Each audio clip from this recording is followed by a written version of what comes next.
You ever walk out of a movie theater or turn off a stream and just get this weird sense of déjà vu? And I don't just mean the plot, but the whole feel of it? Well, there's this really fascinating, kind of complex theory that tries to explain exactly that feeling, that sense of standardization in so much of modern cinema. So in this explainer, we're going to break down this big idea called the Phantomoperand. Right? It's a question a lot of us ask. You finish a movie and you just think, I feel like I've seen this before. And again, it's not just the story beats, it's the look, the pacing, that whole vibe. This theory gives us a framework, a new lens for understanding why that might be happening over and over again. So the theory we're digging into gives this invisible force a name. It's like a diagnosis for that feeling of sameness, and it's called the Phantomoperand effect.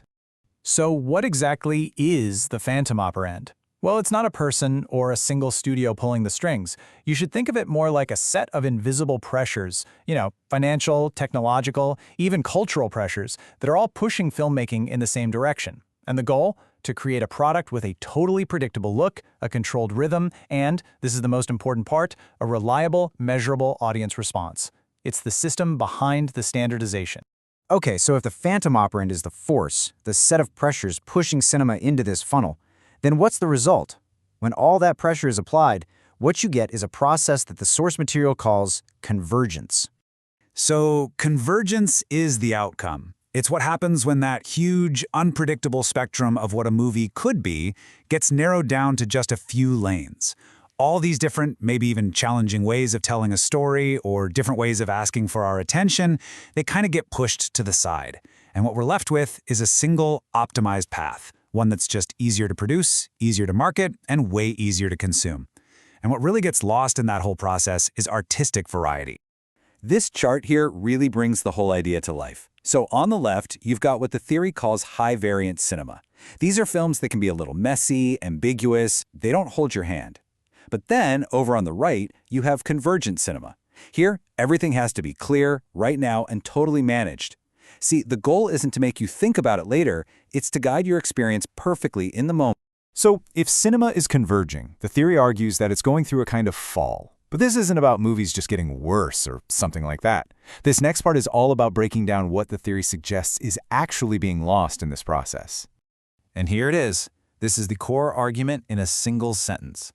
The fall happens when movies lose their ability to show us messy, contradictory, complicated ideas and just let them be.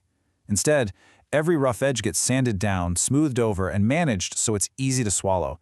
That capacity for difficult ideas gets traded for a clean, digestible surface. The theory pinpoints 4 key areas where this fall really takes place. First, you've got institutional shifts. So rating systems stop banning things and start labeling them, which basically turns edgy content into just another product you can sell. Second, architectural changes.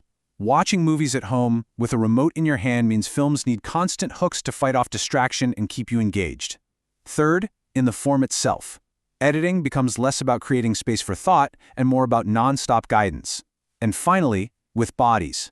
Performers, and how they're lit and marketed all start to converge on a really narrow range of instantly marketable types. Now, this is a super important point. The source is very, very clear that this is not some moral panic about movies being too edgy or whatever. It's a technical argument. The fall isn't a moral failure. It's just a consequence of the film industry getting incredibly good at capturing our attention, packaging it, and selling it. It's an industrial process. Okay, so we've got the theory down. It's a lot to think about, right? But how can we actually use it? Well, this final section offers a practical takeaway, basically a set of tools so you can see the Phantomoperand at work for yourself. This question changes everything. The theory argues that these movies don't just entertain us, they actually train us. They're designed to manufacture a certain kind of viewer. So what habits are being drilled into us every time we watch one of these convergent films? And to help us answer that, the source gives us what it calls a control system. It's basically a checklist for analyzing a film not just based on its story, but on all the pressures that shaped it and the effect it's trying to have on us. So here's the toolkit. For pretty much any film, you can ask these questions. What were the financial incentives? Who paid for this? And what did they want? Looking at the form, does the editing give you room to breathe and think, or does it guide you every second? As a spectator, what is this movie training you to do? To scan for clues? To expect a constant reward? For the performer, are they playing a complex character or just a marketable brand? And finally, for the director, are they being rewarded for being dependable and safe, or for actually challenging the audience? So, now that you're armed with concepts like the Phantomoperand and convergence, and you have this little diagnostic toolkit, the next film you watch might look completely different.